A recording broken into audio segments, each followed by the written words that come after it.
Movie के start में हम एक बच्चे को देखते हैं जिसके आसपास बहुत सी डेड बॉडीज होती हैं। वो बच्चा उन डेड बॉडीज के लिए कब्र खोद रहा होता है। तभी एक तलवारबाज उस बच्चे के पास आता है। वो बच्चे से उसका नाम पूछता है। बच्चा अपना नाम शिंता बताता है। वो तलवारबाज कहता है कि शिंता किसी तलवारबाज का नाम नहीं हो सकता। अब वो बच्चे का नाम केंशिन रख देता है और उसे अपनी तलवारबाजी की टेक्निक सिखाने का भी वादा करता है। इसके बाद हम केंशिन को नींद में से जागते हुए देखते हैं और हमें पता चलता है कि ये तो उसका ख्वाब था और वो एक अननोन जगह पे आंख खुलने की वजह से काफी परेशान हो जाता है। इसलिए वो याद करने लगता है कि वो यहाँ पे कैसे आया। तभी उसे विजन्स आने लगते हैं और उसे याद आता है कि वो अपनी दोस्त कुरू को बचाने के लिए जहाज से कूद गया था, क्योंकि शीशियों के आदमियों ने कुरू को जहाज से नीचे फेंक दिया था। अब हमें प्रेजेंट का सीन दिखाया जाता है जहाँ केंशिन परेशान होकर कुरू को ढूंढने लगता है और जब वो घर से बाहर आता है तो उसे वहाँ अपने मास्टर नजर आते हैं और यहाँ केंशिन को पता चलता है कि उसके मास्टर उसे 3 दिन पहले समंदर के किनारे से बेहोशी की हालत में यहाँ लाए थे। अब केंशिन उनसे कुरू के बारे में पूछता है, लेकिन मास्टर उसे बताते हैं कि वो उन्हें अकेला ही मिला था और जिस दिन वो उसे मिला था उससे 1 दिन पहले काफी बड़ा तूफान आया था, इसलिए अगर कोई भी उसके साथ था तो वो यकीनन डूब के मर चुका होगा। ये सुनकर केंशिन काफी ज्यादा उदास हो जाता है और रोने लगता है। अब वो अपने मास्टर को उसे सीक्रेट सॉर्ड टेक्निक सिखाने के लिए कहता है, क्योंकि वो अपनी पुरानी टेक्निक से अपने सबसे बड़े दुश्मन शीशियो, जो कि एक पावरफुल बागी समुराई भी था, उसे नहीं हरा पा रहा था। ये सुनकर मास्टर उसकी रिक्वेस्ट मान लेते हैं। नेक्स्ट सीन में हम देखते हैं कि कुछ लोग नदी के किनारे काम कर रहे होते हैं, जहाँ पे अचानक से जहाज आ जाता है और वो जहाज गांव वालों पे बम फेंकने लगता है। अब हम शीशियों को देख पाते हैं जो कि उसी जहाज पे बैठा था, जो जंग का ऐलान कर देता है। इसलिए होम मिनिस्टर और बहुत से पॉलिटिशियन शीशियों से नेगोशिएशन करने के लिए उससे मिलने जाते हैं। शीशियो, जो कि पहले गवर्नमेंट के लिए ही काम करता था और गवर्नमेंट से बगावत करने की वजह से होम मिनिस्टर ईटो ने उसे पकड़ के टॉर्चर करने के बाद जला के मार दिया था, लेकिन शीशियो किसी तरह बच जाता है और बदला लेने के लिए अपनी पूरी आर्मी तैयार कर लेता है और इसीलिए उसने अब पूरी तैयारी के साथ जंग करने का ऐलान किया था। यहाँ शीशियो नेगोशिएशन के लिए आए होम मिनिस्टर के साथियों को मार देता है और ईटो को ये धमकी देता है कि वो केंशिन को पकड़ के उसके हवाले कर दे, नहीं तो वो टोक्यो पे अटैक कर देगा। इसलिए ईटो अपनी जान बचाने और टोक्यो को उसके अटैक से बचाने के लिए उसकी ऑफर एक्सेप्ट कर लेता है। इसी दबाव में आकर गवर्नमेंट केंशिन की तलाश शुरू कर देती है और केंशिन को फ्यूजिटिव डिक्लेयर कर दिया जाता है। दूसरी तरफ हम सागारा और केंशिन के बाकी दोस्तों को देखते हैं जो कि डोजो में होते हैं और जब उन्हें ये पता चलता है कि केंशिन को गवर्नमेंट ने फ्यूजिटिव डिक्लेयर कर दिया है तो वो काफी ज्यादा डिसअपॉइंट हो जाते हैं, लेकिन वो इस वजह से खुश भी थे कि केंशिन अभी तक जिंदा है। तभी वहाँ एक औरत आती है जो कि सागारा को बताती है कि कुरू जिंदा है और वो एक हॉस्पिटल में है। ये सुनकर वो फौरन से हॉस्पिटल जाने लगते हैं। दूसरी तरफ हम देखते हैं कि केंशिन के मास्टर उसे सीक्रेट टेक्निक सिखाने से पहले आजमा रहे होते हैं, लेकिन केंशिन बहुत ज्यादा कोशिश के बावजूद भी अपने मास्टर को हरा नहीं पा रहा था। इसलिए अब वो उसे अपनी मिस्टेक्स के बारे में सोचने का कहते हैं जो कि बचपन से अब तक वो करता हुआ आ रहा था। अब अगले दिन जब वो दोनों ट्रेनिंग के लिए जंगल में होते हैं तो केंशिन के मास्टर उसके साथ फाइट के लिए वुडन सॉर्ड की बजाय रियल सॉर्ड को यूज करते हैं और केंशिन पे कई जबरदस्त अटैक्स करने लगते हैं और ऐसा लग रहा था जैसे वो उसे मार देंगे। अब केंशिन जब ये फाइट भी हार जाता है तो आखिर उसे उस मिस्टेक का पता चल जाता है जो मास्टर उसे बताना चाह रहे थे और उसे ये रियलाइज होता है कि एनिमीज के साथ फाइट के दौरान उसे कभी भी डेथ का खौफ नहीं होता। यहाँ मास्टर उसे ये एक्सप्लेन करते हैं कि उसकी पास की मिस्टेक्स ने उसे काफी ज्यादा वीक कर दिया है और इसलिए उसमें मौत का खौफ अब खत्म हो गया था। मास्टर केंशिन को बताते हैं कि उसे सरवाइव करने के लिए स्ट्रॉन्ग विल की जरूरत है और स्ट्रॉन्ग होने के लिए उसे अपनी हैप्पीनेस के बारे में सोचना स्टार्ट कर देना चाहिए। नेक्स्ट सीन में हम देखते हैं कि सागारा कुरू को ढूंढने के लिए हॉस्पिटल जाता है, लेकिन कुरू उन्हें वहाँ पर नहीं मिलती क्योंकि वो केंशिन को ढूंढने के लिए बीच पे आ गई थी। थोड़ी देर ढूंढने के बाद सागारा को कुरू मिल जाती है जो कि अभी पूरी तरह से रिकवर नहीं हुई थी। यहाँ जब उसे केंशिन के बारे में पता चलता है तो वो टोक्यो जाकर उसे ढूंढने का डिसाइड करते हैं और वहाँ से निकल पड़ते हैं।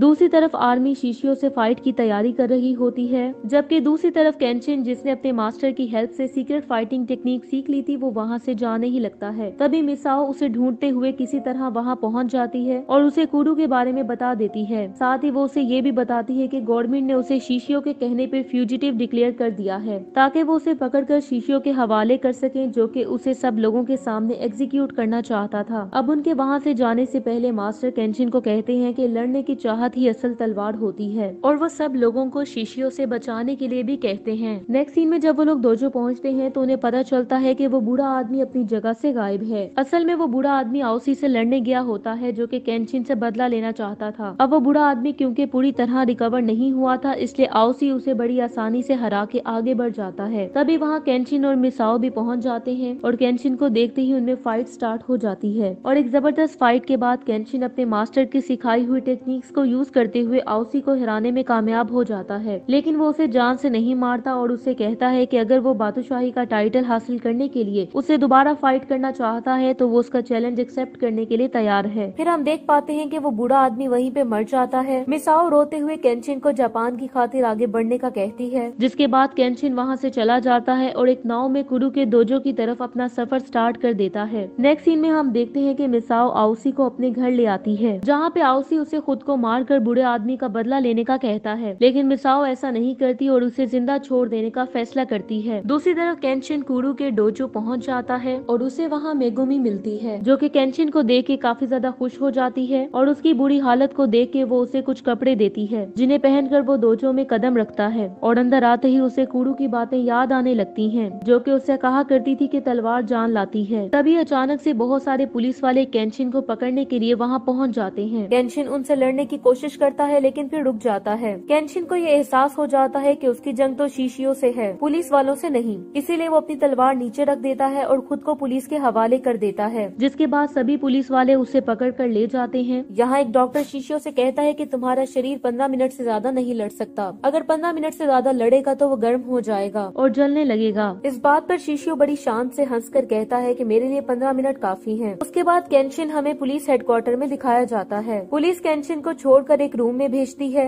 रूम में उसकी मुलाकात मिनिस्टर ईटो से होती है, जो कि केंशिन से इस बात पे अपोलोजाइज करता है क्योंकि जापानीज गवर्नमेंट ने उसे सेक्रीफाइस करने का फैसला किया था ताकि वो टोक्यो को शीशियों के अटैक से बचा सकें। लेकिन केंशिन मिनिस्टर ईटो से कहता है कि अगर वो शीशियों के करीब पहुंच पाए तो वो शीशियों को हरा सकता है। नेक्स्ट सीन में हम देखते हैं कि केंशिन को बांध के बीच पे लाया जाता है, जहां उसे सभी लोगों और शीशियों और उसके ट्रूप्स के सामने एग्जीक्यूट किया जाना था। यहाँ सभी लोग उस पे चिल्लाने लगते हैं और उसे बुरा भला कहने लगते हैं। लोग केंशिन से कहते हैं कि तुम सिर्फ एक हत्यारा हो, इसलिए सभी केंशिन के खिलाफ होते हैं, क्योंकि उन्हें यही बताया गया था कि केंशिन एक मर्डरर है, इसलिए वो लोग उसके खिलाफ हो गए थे। इसी भीड़ में सागारा और कुडू भी पहुंच जाते हैं, जो कि केंशिन को बचाने की पूरी कोशिश करते हैं, लेकिन वो ऐसा करने में नाकाम हो जाते हैं। यहाँ शीशियों का खास आदमी, जो कि बीच पे ही रुका हुआ था, वो केंशिन को मारने से पहले उसे उन लोगों की लिस्ट पढ़ के सुनाता है जिसे केंशिन ने मार दिया था। उस लिस्ट में एक ऐसे आदमी का भी नाम आता है जो कि एक यंग समुराई था और उसे केंशिन ने ही मार दिया था। उस समुराई की कुछ वक्त पहले ही सगाई हुई थी। इन सब के साथ बहुत सारे ख्याल केंशिन के मन में चल रहे होते हैं। इसी दौरान वो आदमी जिसके हाथ में तलवार थी वो केंशिन को ऐसे मारता है जैसे उसने केंशिन का गला काट दिया हो। कुडू ये देखकर बहुत जोर से चिल्लाती है, लेकिन जल्द ही हमें पता चलता है कि वो आदमी केंशिन के साथ है और उसने केंशिन को मारने के बजाय उसके हाथ की रस्सियां काट दी थी। और ये सब कुछ गवर्नमेंट की तरफ से प्लान किया गया था ताकि वो शीशियों और उसके ट्रूप्स पे अटैक कर सके। यहाँ अब एक आम आदमी के भेस में एक पुलिस वाला केंशिन को एक तलवार देता है, जिसके बाद वो लोग शीशियों के आदमियों पे अटैक कर देते हैं। साथ ही साथ सारे पुलिस वाले भी केंशिन के साथ होते हैं। केंशिन और पुलिस वाले एक एक करके शीशियों के आदमियों को मार रहे होते हैं और इनका साथ देने सादारा भी आ जाता है। केंशिन को शीशियों के जहाज पर शीशियों से लड़ने जाना होता है, इसलिए वो सागारा और कई पुलिस ऑफिसर को एक नाव में बैठ के शीशियों के जहाज की तरफ जाने को कहता है। यहाँ पे अभी भी पुलिस वालों की और शीशियों के आदमियों की जंग हो रही होती है। कुछ ऑफिसर्स मिनिस्टर ईटो के कहने पर शीशियों के जहाज पर बम फेंक रहे होते हैं। केंशिन, सागारा और पुलिस वाले शीशियों के जहाज पर पहुँच जाते हैं और सब पर हमला करना शुरू कर देते हैं। केंशिन अपने सामने आने वाले सब दुश्मन को हराते हुए शीशियों की तरफ बढ़ने लगता है। सागारा भी दुश्मनों से लड़ते हुए आगे बढ़ रहा होता है और तभी सागारा के सामने अचानक से एक ताकतवर मॉन्क आ जाता है, जो कि सागारा से काफी ज्यादा पावरफुल था। यहाँ सागारा उससे लड़ना शुरू कर देता है, लेकिन वो आदमी लड़ने में भी काफी स्किलफुल था, इसलिए वो सागारा को काफी ज्यादा मारता है। दूसरी तरफ केंशिन से लड़ने के लिए सुजीरो नामी वॉरियर आता है, जिसने पहले एक बार फाइट में केंशिन को हरा दिया था और उसकी तलवार भी तोड़ दी थी। यहाँ उन दोनों में फाइट स्टार्ट हो जाती है, लेकिन केंशिन अपने मास्टर की तरफ से सिखाई गई टेक्निक्स की वजह से इस बार इस फाइट में डोमिनेट करने लगता है। यहाँ केंशिन सुजीरो से लड़ते हुए उसे सवाल करता है कि वो कौन सी वजह है कि वो शीशियों के लिए लड़ रहा है। वो आदमी उसे बताता है कि नए सरकार के कारण उसकी और उसके कई साथियों की जिंदगी बर्बाद हो गई थी और उनके साथ बहुत बुरा हुआ था, इसलिए अब वो लोग शीशियों के लिए काम करते हैं, जिसने इस गवर्नमेंट के खिलाफ जंग का ऐलान कर रखा है। सुजीरो जब केंशिन से लड़ रहा होता है तो उसे शीशियों ने सिखाया होता है कि इस दुनिया में ताकत ही सबसे जरूरी चीज है और ताकत से बढ़ के इस दुनिया में कुछ भी नहीं है। और सुजीरो को इस बात पे बहुत ज्यादा विश्वास था, लेकिन यहाँ केंशिन उसकी तलवार तोड़ देता है और उसे हरा देता है। जाते हुए केंशिन सोजीरो से कहता है कि शीशियों ने जो भी कुछ तुम्हें सिखाया है वो झूठ है। ये सुनकर सोजीरो की आंख में आंसू आने लगते हैं। सागारा भी कई सारी कोशिशों के बाद अपने दुश्मन को हरा देता है, जबकि दूसरी तरफ केंशिन सोजीरो को हराने के बाद शिशियो के खास आदमी की तरफ बढ़ने लगता है, जो कि मशीन गन का इस्तेमाल करते हुए केंशिन पे गोलियां बरसाने लगता है। तभी शिशियो अंदर वाले कमरे से बाहर आता है और अपने खास आदमी को रुकने के लिए बोलता है। केंशिन को मारने के लिए शिशियो अपनी तलवार लेकर आता है और उस तलवार से आग भी निकल रही होती है। शिशियो केंशिन के करीब जाकर अपनी तलवार से उसके गले पर कट कर देता है और उसे दूर फेंक देता है। फिर अचानक से वहाँ साइटो आ जाता है और ये वही आदमी था जिसने केंशिन को मारने की बजाय उसकी रस्सियां काट दी थी। यहाँ साइटो और शिशियो में फाइट स्टार्ट हो जाती है। तभी वहाँ सागारा भी पहुँच जाता है, जो कि साइटो की मदद करते हुए शिशियो से लड़ने लगता है। शिशियो इन दोनों से कई गुना ज्यादा ताकतवर होता है और इसी वजह से इन दोनों को बड़ी ही आसानी से हरा देता है। बेचारा केंशिन, जिसके गले पर चोट लगी थी, वो मुश्किल से उठ पाता है और शिशियो के पास जाकर लड़ना शुरू कर देता है। फिर उन दोनों के बीच आओसी आ जाता है, जो कि शिशियो से कहता है कि केंशिन उसका शिकार है, क्योंकि आओसी ये चाहता था कि वो केंशिन को हरा के बादशाही का टाइटल हासिल कर सके। अब वो शिशियो को केंशिन को मारने नहीं देना चाहता था, इसलिए वो शिशियो से ही लड़ने लगता है। जिसके बाद ये सब लोग एक साथ हो जाते हैं और शिशियो से लड़ने लगते हैं। अब केंशिन, सागारा, साइटो और आओसी से एक साथ लड़ना शिशियो के लिए काफी मुश्किल हो गया था, लेकिन फिर भी शिशियो किसी तरह करके केंशिन के अलावा बाकी सबको हरा देता है और आखिर में सिर्फ शिशियो और केंशिन ही बच जाते हैं। कुछ पुलिस वाले जो बॉम्ब की तैयारी कर रहे होते हैं, वो मिनिस्टर ईटो के कहने पर शिशियो के जहाज पर बम गिराना शुरू कर देते हैं। जैसा कि पहले बताया गया था कि शिशियो के पास 15 मिनट होते हैं, इसलिए वो कमजोर पड़ने लगता है और वो 15 मिनट भी खत्म होने वाले थे। आखिर में सिर्फ शिशियो और केंशिन बच जाते हैं। अब इससे पहले कि उन दोनों में फाइट दोबारा स्टार्ट होती, तभी वहाँ शिशियो की प्रेमिका यूमी आ जाती है, जो कि इस फाइट को रोकने के लिए केंशिन से रिक्वेस्ट करने लगती है। और जैसे ही वो केंशिन के करीब पहुँचती है, तो तभी अचानक से शिशियो अपनी तलवार से उसे स्टैब कर देता है, जो कि यूमी के अंदर से गुजरकर केंशिन को भी लग जाती है।